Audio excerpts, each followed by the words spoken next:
Cup of spaghetti, all covered with cheese. I lost my poor meatball when somebody sneezed. It rolled across the table, then onto the floor.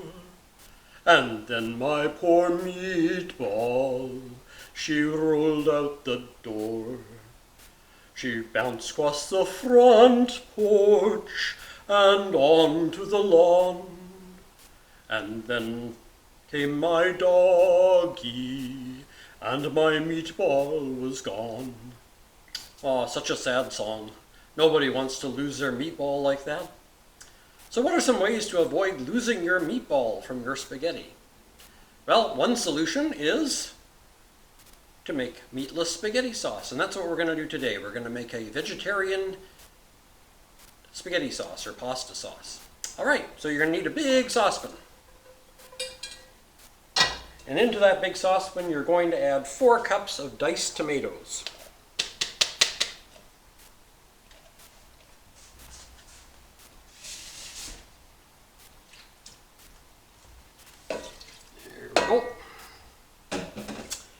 And then you're going to add a large can of tomato paste. That's paste, not sauce.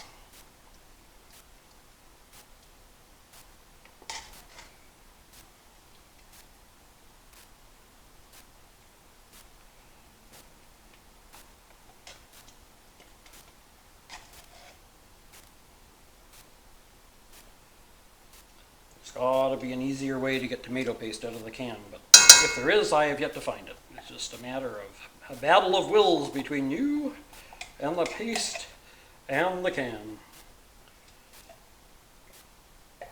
I usually win the battle, or usually win the war, but sometimes lose a little bit of the battle, and some of the tomato paste ends up still in the can.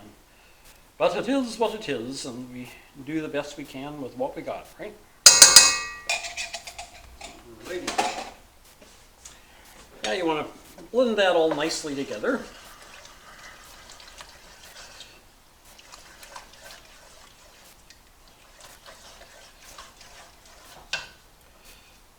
Alrighty, so looking good already, huh? Yeah. Now we're going to add our seasonings next. Now, first thing we're going to add is a little bit of salt, about a teaspoon of salt. Blend that in.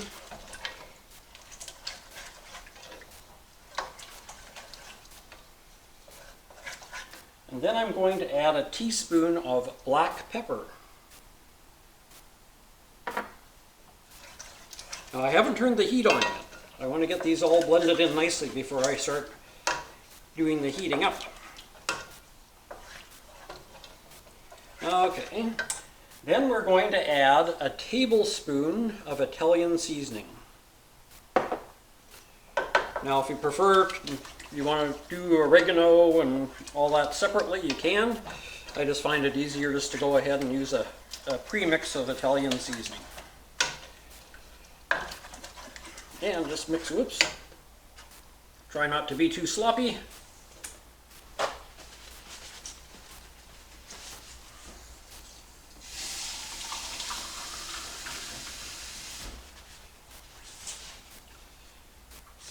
And get that all nicely blended in. Okay. Then we are going to add a half a teaspoon of white pepper. I like my spaghetti sauce to have a little bit of a nip to it.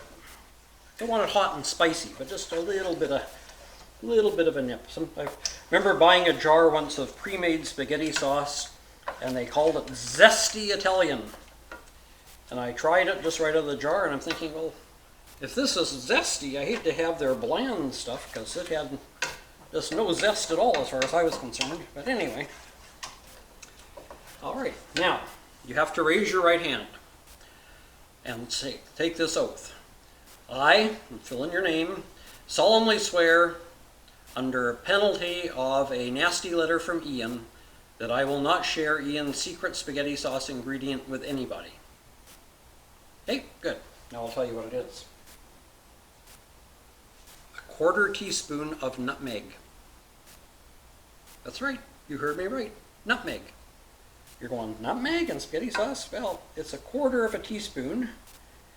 So you really, in one sense, don't taste it. It doesn't hit you in the mouth. But amazingly, it adds a little tiny hint of a nutty flavor to the spaghetti sauce. Okay, now we've got those things stirred in, we're going to turn on our hot plate. And I'm going to set it to about a 4, which is about just a hair below medium. Because I don't want it to burn, I don't want it to get too hot too quickly. We just want it to start to come up to a bit of a boil. All right, now we're going to add a cup of diced onion. We'll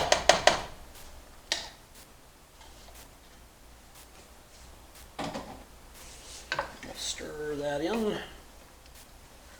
Now this is one of those versatile things where you can add whatever vegetables you like.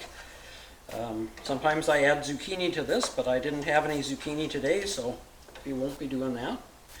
I used to add bell pepper until, amazingly enough, the other day, my wife, after I made that stir fry, I noticed all these little pieces of bell pepper on the side of her plate. And she says, well, I like bell pepper, but it doesn't like me.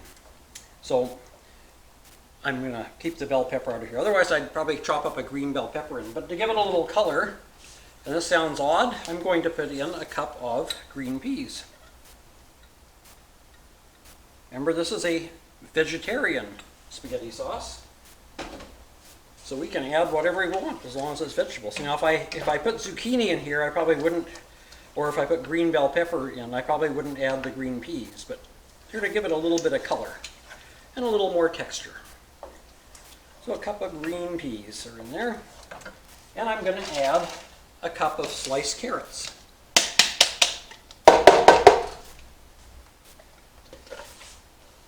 Get them all come out of there. Waste not, want not. And now these were fresh frozen, so you can see there's probably still a little bit of ice on them. But that's okay. And we'll mix those carrots in there, and they'll thaw as they cook. Which is in some ways good because they won't go mushy. They'll stay fairly firm. Not crunchy, but firm.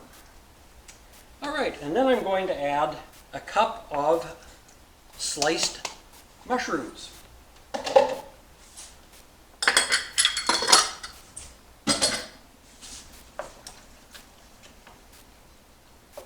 And there we have it.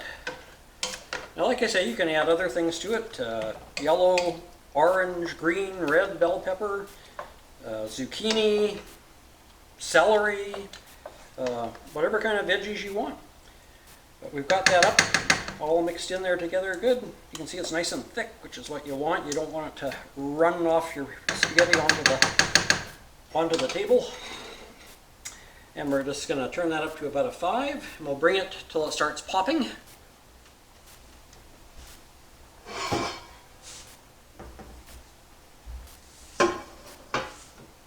And just stir it occasionally. You don't want it burning or sticking to the bottom.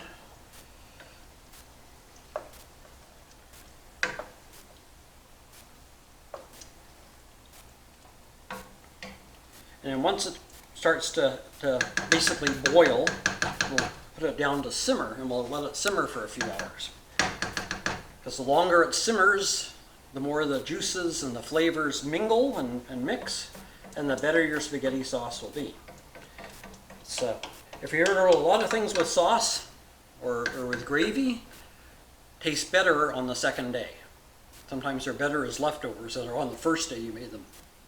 And it's because they've had that 24 hours or so to marinate in each other's juices.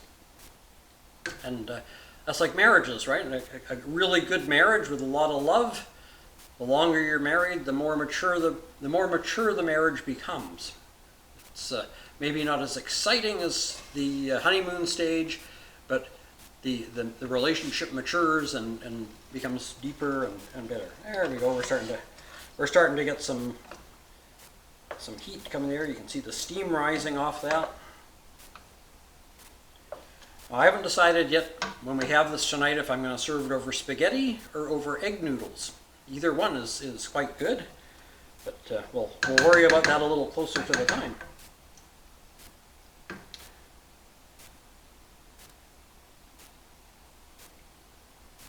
See the steam rising.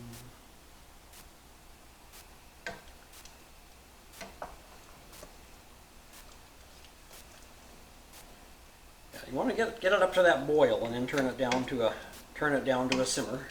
You don't want a hard boil. You just want the little sort of what I call little volcanic action, the little, you know, but not so strong that it spits all over your stove. And you see, we can see that we've got that going on here, right?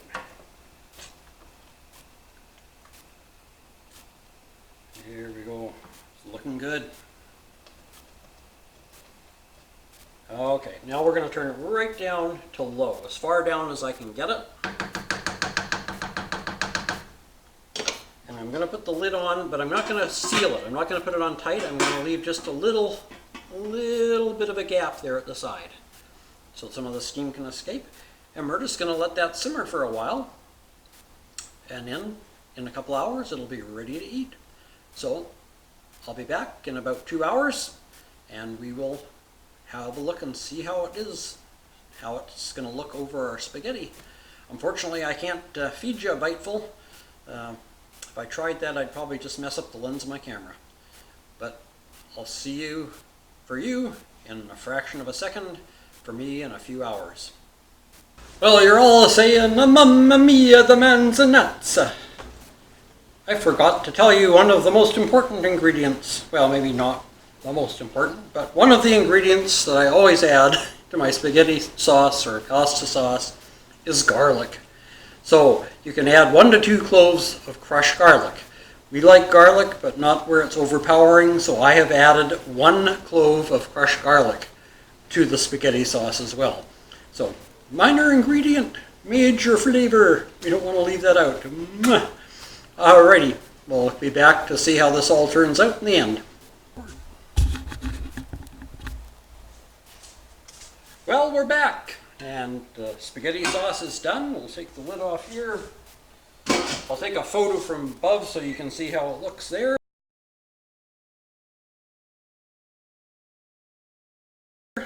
But, oh, it's looking good. It's looking nice and good. And I've cooked up some egg noodles to put it on. And I had done a beautiful overhead shot. I used my iPhone on a holder up above, so it was looking right down into the pot. And it made an absolutely gorgeous video of me adding the ingredients and stirring everything. And it's on my iPhone. And I've done that before with my iPhone, done videos, transferred them to my computer, which is a Windows computer. And I've never had an issue until, of course, today when I wanted to do this nice fancy cooking video. And my computer says that there is a problem with the video. I've watched it on my iPhone. Plays beautifully. I don't see an issue with it. There's no issues that I can see, but my computer refuses to download it onto the computer so I could make it part of this video. So I apologize for that. Don't know what I can tell you. I've tried everything I can think of, even tried sending it up to the cloud and then bringing it down from the cloud. My computer just will not cooperate. So unfortunately, didn't have the fancy TV studio type assembly, but I hope you've enjoyed today's recipe anyway. I've dished some up. I'll take a photograph of that and put it at the end here so you can see. I'll put a photograph of looking into the pot, and I hope you've enjoyed today's recipe and that you'll join me on Friday for our shout-outs, our story time, and groaner of the week. Until then, take care, stay safe, and God bless.